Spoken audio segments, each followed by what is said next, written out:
Victoire sur les épreuves et les tentations. Muscle spirituel. Un message Réma. Le 2 août 2021.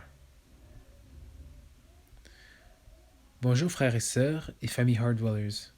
Puissiez-vous tous être bénis. J'ai eu le Réma suivant hier.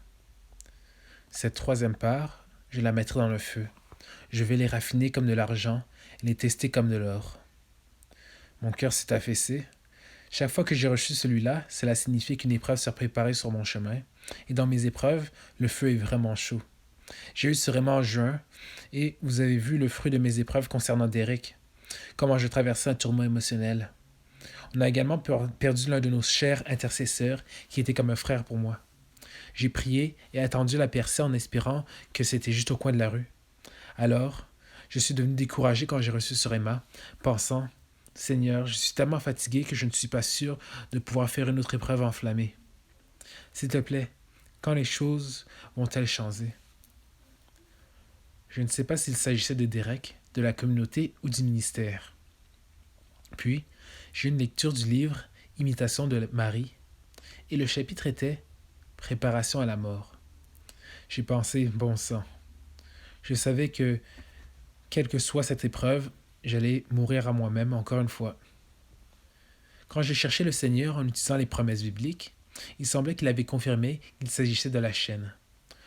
Père Ézéchiel nous avait dit que le Seigneur lui avait dit qu'un tamissage arrivait sur chacun de nous personnellement et individuellement.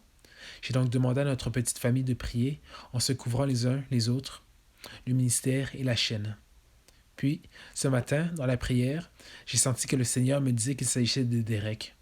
Cela a percé mon cœur, alors que l'ennemi suggérait toutes choses possibles qui pouvaient arriver. Ce qui est intéressant, les gars, c'est que j'ai eu le même Réma littéralement il y a 1 an, à la même époque, si vous vous en souvenez. C'est à ce moment-là que j'ai découvert que j'avais échoué dans le discernement. Derek ne venait pas à la montagne comme je l'avais pensé, et que je devais rester dans la communauté pendant une autre année. Vous pouvez donc imaginer que je pensais à toutes sortes de pensées sur les pires choses que le Seigneur pourrait permettre. Quand j'ai tiré mes rémas ce matin-là, cela a confirmé qu'il s'agissait de Derek, et j'étais tellement défaite parce que c'était si dur. Cependant, pendant notre culte communautaire, nous avons de nouveau tiré les rémas, et l'une de mes cartes disait « Vous pouvez être pitoyable ou puissant. Vous ne pouvez pas être les deux. » J'ai pensé vraiment, Seigneur, je veux patauger dans mon apitoiement. Je suis fatigué d'être forte. J'avais encore mal, les gars. Pendant notre temps d'adoration, Mère Claire prie et appuie sur Shuffle, faisant confiance au Saint-Esprit pour choisir les chants. La première chanson qu'il a choisie est un message appelé Victoire sur les épreuves, les tentations et les muscles spirituels. Waouh, ce message était à point. Cela a touché à ce avec quoi je luttais intérieurement et à cette épreuve qui est devant moi. J'ai alors réalisé que je ne suis probablement pas la seule à traverser un autre sentier et que ce tamissage est pour nous tous. Au cours de notre prière du chapelet, plus tôt dans la semaine, Mère Élisabeth a dit qu'elle avait vu la Sainte Mère donner à chacun de nous une rose blanche. Et Mère Claire a immédiatement senti qu'il s'agissait d'un martyr blanc. Elle signifie une vie qui est morte à soi-même, une vie d'abnégation continue, d'abnégation et d'altruisme jusqu'à la dernière goutte. C'est un martyr sans effusion de sang, comme disent les saints, mais il est plein de beaucoup de larmes et de beaucoup de souffrances. Dans le message, Jésus parle aussi d'avoir à nouveau la victoire dans nos épreuves, notre volonté de soi. Il a ensuite joué un autre message, après celui-ci, qui touche également à la volonté de soi. Nous ne prenons rien comme une coïncidence ici, et j'ai senti dans mon cœur que le Seigneur voulait que je joue ces 2 messages sur la chaîne, à la suite du message qui vient d'être posté hier. Puissiez-vous tous recevoir du courage et de la force pour les épreuves à venir, et la grâce de vous soumettre au Seigneur, et non à votre volonté. Message Réma. Victoire sur les épreuves, les tentations et le muscle spirituel. Réma du 3 janvier 2016. De Jésus à Mère Claire. La bénédiction du Saint-Esprit et de notre précieux Jésus soit avec nous tous, Hardwellers. Seigneur, Je prie pour que tu encourages et fortifies chaque âme qui entend ce message, ô Jésus. Tu es fidèle, et tu nous donneras jamais plus que ce que nous pouvons supporter avec ta présence vivante à l'intérieur de nous. Comme vous le savez bien, chers Heart Dwellers, chaque fois que le Saint-Esprit révèle un trou dans la prière de liaison, je suis prompt à faire des révisions. Il y a une chose que j'ai voulu porter à votre attention parce que le Seigneur continue de la souligner chaque fois que j'utilise la prière de liage d'esprit. Donc, je vais partager cela avec vous aujourd'hui. Tout comme un animal qui a été isolé de chaque bactérie n'acquiert jamais un système immunitaire fort, il est de même avec nous. Si le Seigneur supprimait toutes nos épreuves et nos attaques venant de l'ennemi, nous deviendrions des guimauves spirituels et des paresseux. Mais Dieu soit loué, il nous exerce continuellement dans la guerre et nous rend forts contre tous les adversaires. En prononçant ces mots, j'ai eu la vision d'un soldat, un grand soldat romain avec des muscles bombés dans ses bras et ses jambes. Non seulement il était habile avec l'épée, mais il était très fort, très puissant. C'est ce que je crois que le Seigneur fait quand il permet ces épreuves. Une des choses que j'aimerais mentionner ici, c'est que lorsque vous êtes attaqué et que les démons ont juste un moment de fou rire avec vos vies, vous pouvez offrir toutes les souffrances de cette attaque et ses inconvénients pour le salut de l'âme qui est au bord du gouffre, qui est à peu près prête à tomber dans l'abîme. En faisant cela, vous les frustrez grandement, les démons, parce qu'ils raisonneront. Eh bien, plus je le tourmente, plus elle offre à Dieu pour le salut de cette âme. Moins je la tourmente, plus j'ai de problèmes parce que je ne fais pas mon travail. Donc cela les jette vraiment dans la confusion. Je me suis souvent demandé pourquoi il nous a mis à Taos, mais il est bien connu parmi la communauté occulte que les montagnes de Taos sont les deuxièmes après l'Himalaya pour faire des sacrifices spirituels aux principautés et aux puissances de l'air. Il est vite devenu évident pour moi que si, sous la direction du Seigneur, nous pouvions survivre et prospérer ici, nous pourrions survivre et prospérer n'importe où. Moi, Carole et d'autres d'entre vous continuons d'être mis à l'épreuve et éprouvés au-delà de nos limites actuelles.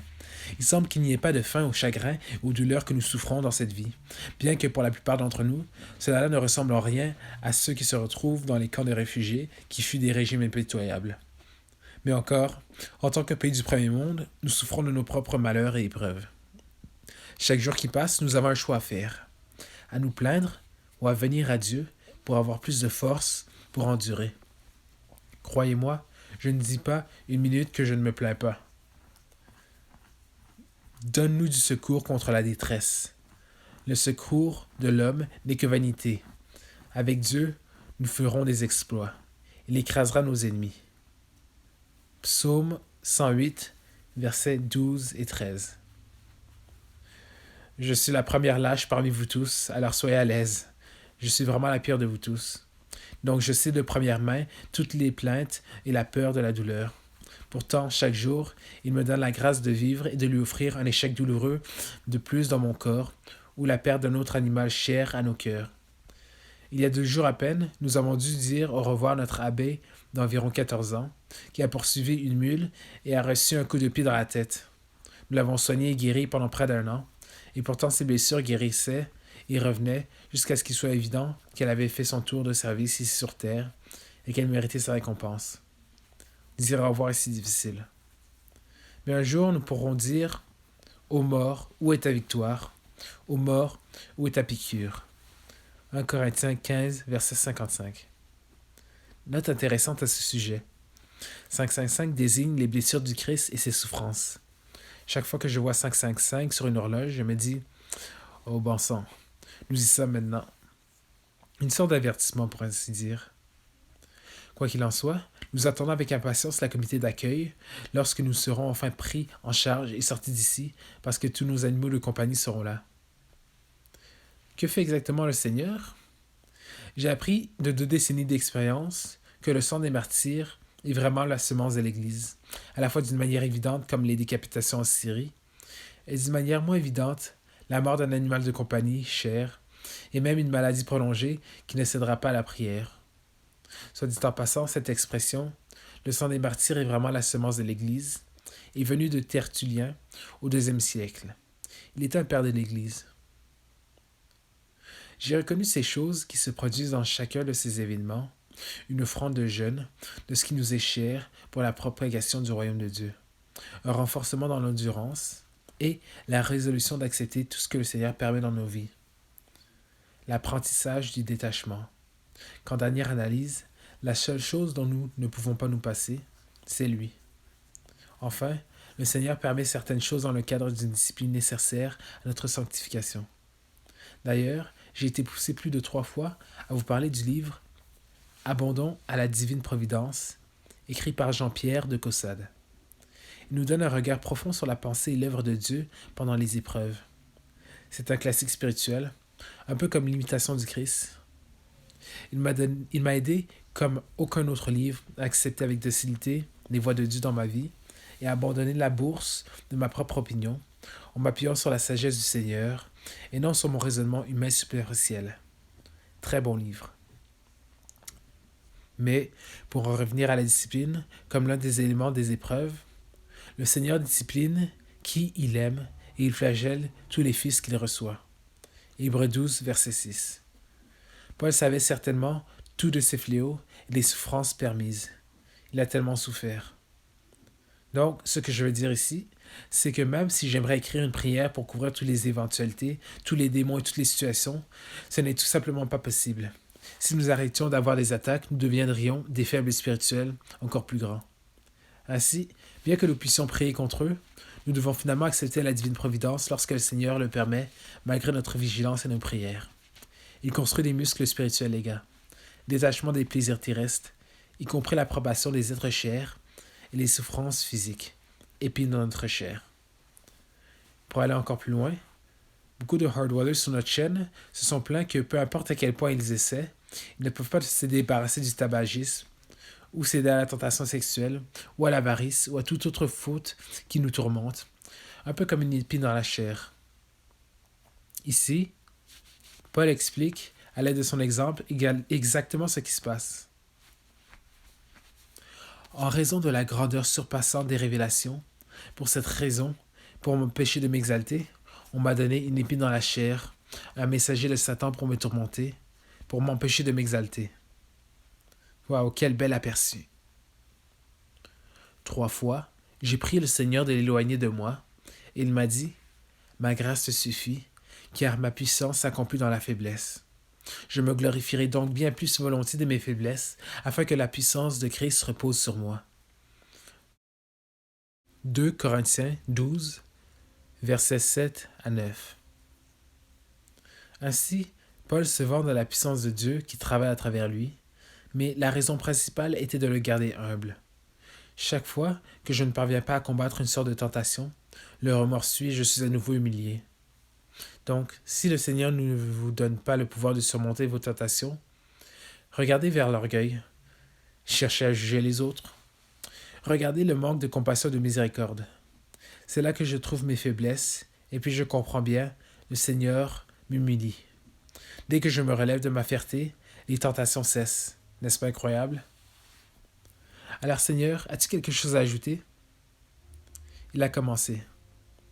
À travers et pendant toutes ces tentations, mes très chers, je suis là, vous tenant la main, vous conseillant. Je suis là debout à côté de vous, jusqu'à ce que vous choisissiez de pécher.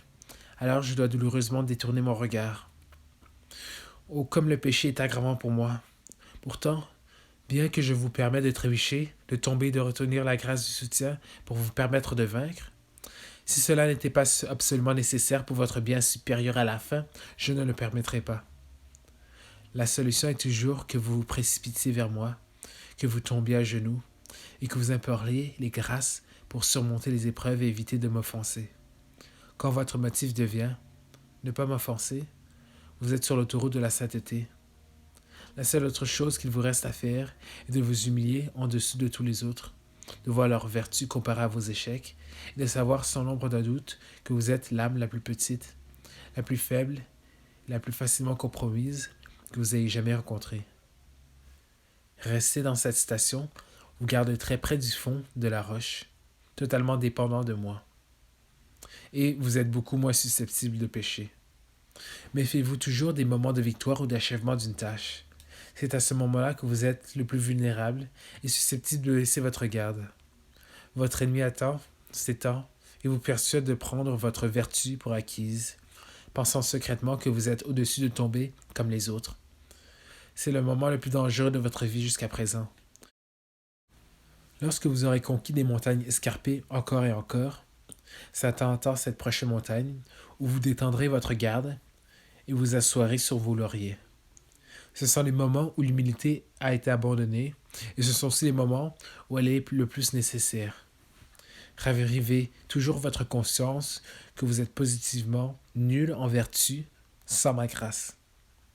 S'appuyer sur moi de cette manière vous soutiendra lorsque ceux qui attendent de vous bondir dessus attaquent avec une tentation énorme et de tonnes d'excuses quant à la raison pour laquelle vous devriez le faire. Si vous avez la chance d'avoir beaucoup de victoires grâce à ma grâce, l'ennemi tentera sans aucun doute de vous amener dans un piège avec beaucoup de délicatesse et de prévoyance. À ce moment-là, si vous n'avez pas été sur vos gardes, il est presque trop tard. Soyez sage et prévenant quant aux conséquences potentielles avant d'aller de l'avant. L'adversaire n'est pas seulement un lion rugissant qui rôde, mais il est aussi un chasseur intelligent, sachant exactement où mettre les pièges et quel type d'appât utiliser. Il surveille également une série d'événements qui vous rendent plus vulnérables que d'habitude à ses suggestions. Pendant les périodes de perte et d'épreuve, vous devenez affaibli et cherchez la consolation. C'est aussi une période de grande vulnérabilité.